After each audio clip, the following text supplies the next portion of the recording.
どうもですね、DJI フリップの方が非常にきめが細やかに見えるんですよね。このプロペラガードをつけた状態で飛ばすことが求められるケースってあるんですけれども、DJI Osmo Action 5 Pro ですね。これがですね、実は似たようなスペックを持っていまして、DJI Mini シリーズですよね。と比べると、逆になんか横方向のピクセル数が少なくなってるんじゃないのかなっていう気がするんですけど、これプロペラガードあってですね、これがプロペラを覆っているからといって、はい、こんばんは、ニルコムです。手短にですね、DJI から新しく発表されました小型ドローン DJI フリップについてお話ししてみたいと思います。現在私は DJI Mini 3 Pro っていうこういう小型のドローンを持ってるんですけれども、大きさ的にはですね、これよりも少し、ちっちゃいのかな。これ今、プロペラを広げた状態なんですけれども、これよりもう一回りぐらい小さいんだと思います。で、なおかつ、プロペラガードが最初からついてる形ですね。なので、メリットとしては、安全かつ、プロペラガードと、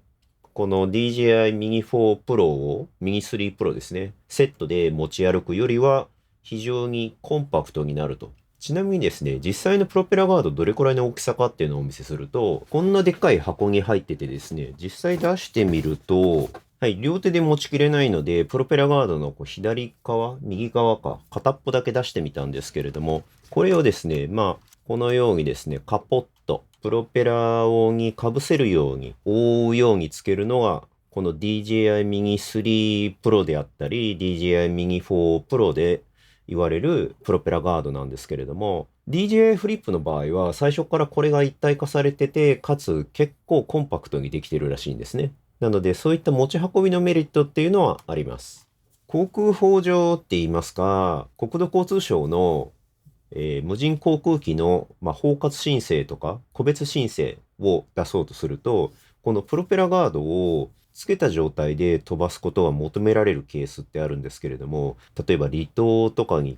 旅行に行くじゃないですか。そうすると、やっぱりね、この体積がネックになってきて、実際のこのドローンだけだと結構コンパクトなんだけど、このプロペラガードつけちゃうと結構な大きさになっちゃうことがあります。スーツケースにこの大きさの箱がですね、この分厚さの箱が入ることを考えてほしいんですけど、実際邪魔なんですね。そういう意味だと DJI フリップの一体化されているフォルムっていうのは、結構なんか持ち運びに便利だなっていうふうには思いました。逆にプロペラガードなしでいい場合は、大きさ的には DJI フリップの方が折りたたんだ状態でもプロペラガードがついているので、ちょっとでかいなっていう風な印象があります。実際展開すると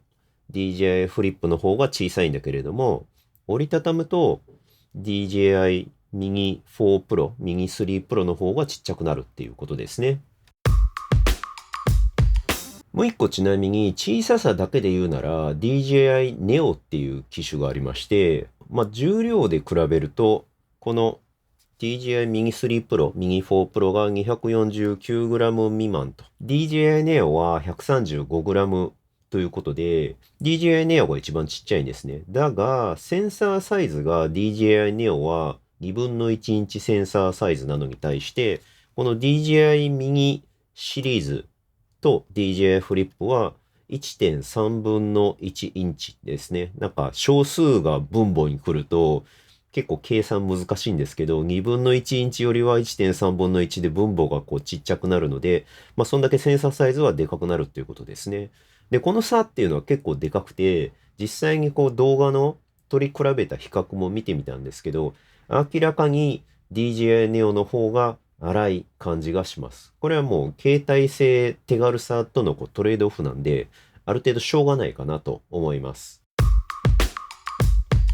ちなみに若干飛び道具で、このようなですね、ホバーエアーという機種ですね。ホバーエアースマートかなが発売されて、これのおそらく対抗馬的な位置づけで DJI Neo が発売されたと。で、これですね、実は今でも唯一無二のドローンだと思っていて、映りますかね？ 99g って書いてあって、これね、2.7K 動画なんですけど、このドローン 99g なんですよね。なので、何がでかいかというと、日本の航空法で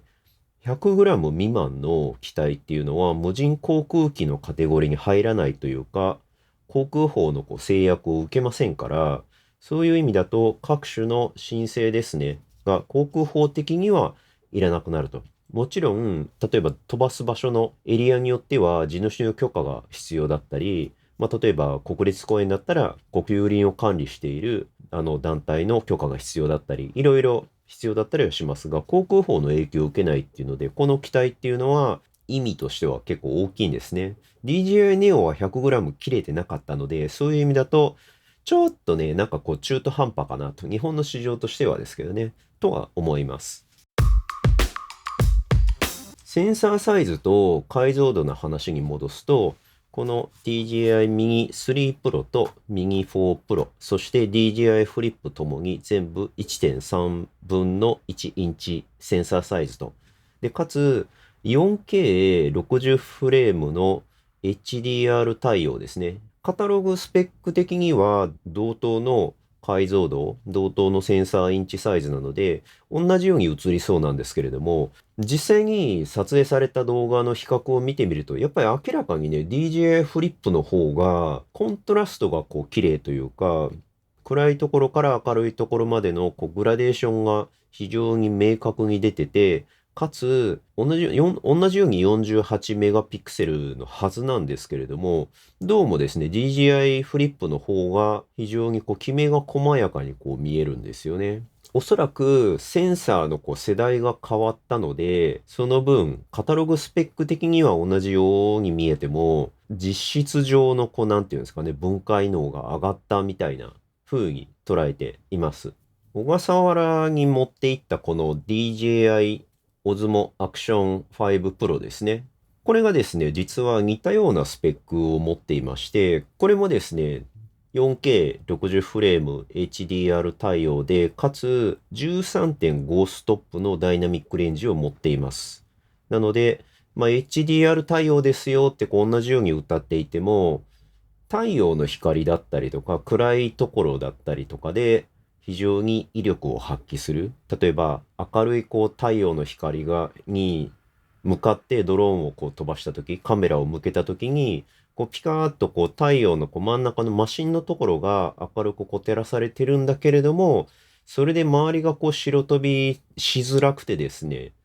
全体的にその周りもある程度のグラデーションで再現してくれるみたいな形で、割と日の出、日の入りに強いカメラっていう風に言うことができます。DJI フリップもそれに近い性能を持ってるんじゃないのかなと。センサーの型番まで一緒だとは思わないんですけど、おそらく近しい世代のものを使っているのではと思います。他の方の Vlog で DJI Osmo Pocket 3に近いっていう風に言っていた方がいるんですけれども、あれはセンサーサイズが1インチなので、ちょっとですね、比較の土俵が少し違う気がします。これは1.3分の1インチセンサーサイズなので、比較的 DJI フリップと同じような写りになってるんじゃないのかなと思います。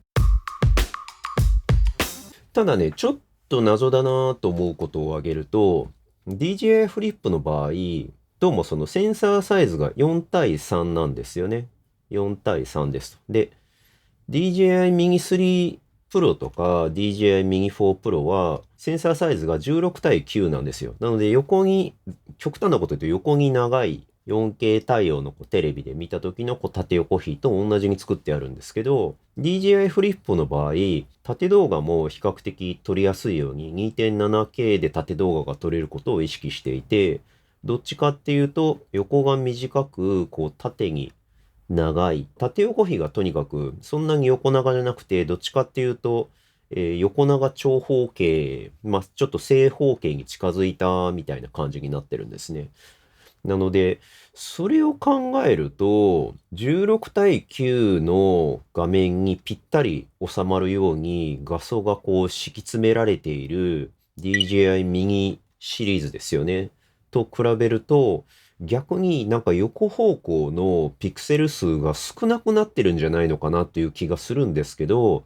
ここが結構謎で、実際に映ったものを見てみると、あ、DJI フリップの方がやっぱり画質いいですねってこう直感的にやっぱり思っちゃうんですよね。明らかに違う。ので、もしかしたらピクセル数は横方向には減ってるのかもしれないけど、その分、まあ、前後のこう画像処理であったりとか、コントラストのこうグラデーションのこう把握であったりとか、そういったところがこう性能が良くなっているために、絵としては綺麗に見えるっていうことなのかもしれないです。ちょっとね、この辺、どういうことなのかなって最初、カタログスペック見てて、って思ったんで、まあ、ひょっとしたら言ってること間違ってるかもしれないんですけれども、この辺ですね、詳しい方がいれば、ぜひ、コメント欄に何か書いていただけるととってもありがたいです。あとは、障害物検知システムですね。この DJI Mini 3 Pro は置いといて、DJI Mini 4 Pro だと全方位障害検知システムが搭載されていますと。まあ前後左右上下、どの方向からもなんかこう障害物が、例えば木とか、横をそれ以上こう行くと当たりますよっていう、障害物センサーが働くので、まあその分安全だということができると。まあ言うてもですね、なんか細かい木の枝とかって昔から DJI ドローンってそこまで得意じゃないので、まああんまりなんかその検知システムがあるからもうギリまで寄っていいやとかっていうふうに思わなくてよくて、あくまで転ばぬ先の杖みたいに解釈した方がいいんですけれども、まあ安心感はありましたと。ところが、DJI フリップの場合、一種のライダーセンサーっていうとちょっと間違いみたいなんですけど、赤外線式の、障害物検知センサーが前方にだけ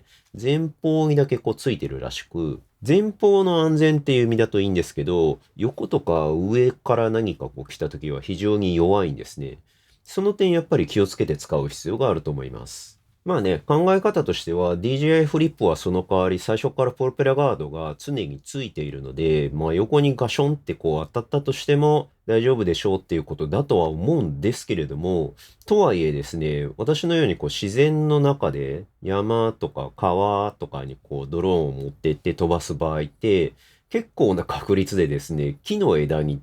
捕まる危険性をはらんでいるので、いかにプロペラガードがですね、このプロペラのこう上下にあって、実際形状違いますけど、これプロペラガードこうあってですね、これがプロペラを覆っているからといって、木の枝ってだいたいプロペラガードのこう隙間からこう侵入してきたりとかね、こうプスッとこう刺さったりとかね、イメージ的にはですね、例えばこのプロペラガードのこう横から木の枝がプスッと刺さるような、こう近づいててこう当たったような時に、やっぱり無力なんですよね。この網を越えてくるものに対しては、このプロペラガードって意味がないので、まあ横方向の障害物検知センサーなくて、プロペラガードはあるから、絶対安心かっていうと、そんなことはないと思います。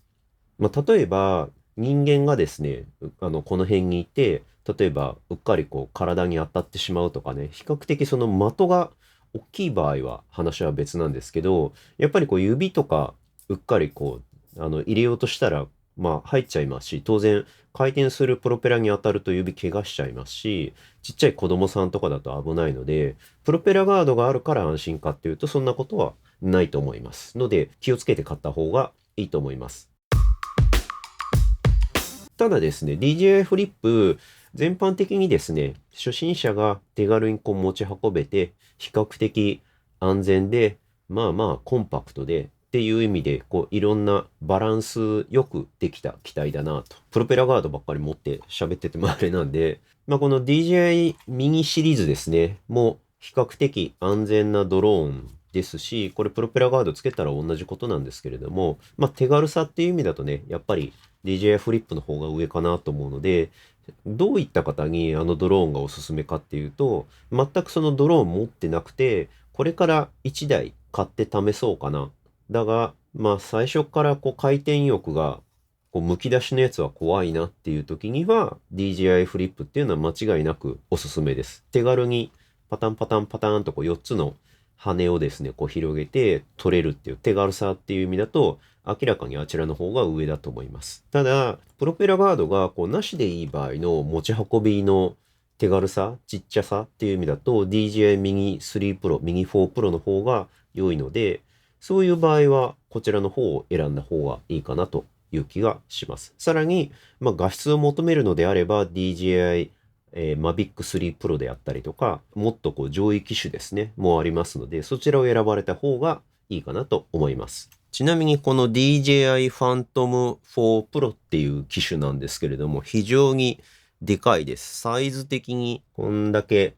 違います。国家資格の無人航空機操縦士の技能証明ですね、のための、実地試験をやるときにこの機体を使うことがあるので、そういった方はですね、これで練習した方がいいかなと思いますが、画質はいいんですよ。画質はいいんですけど、でかいし重いので、国家試験の練習用と考えていただければいいと思います。以上、DJI フリップの発売で思ったところを簡単にお話ししてみました。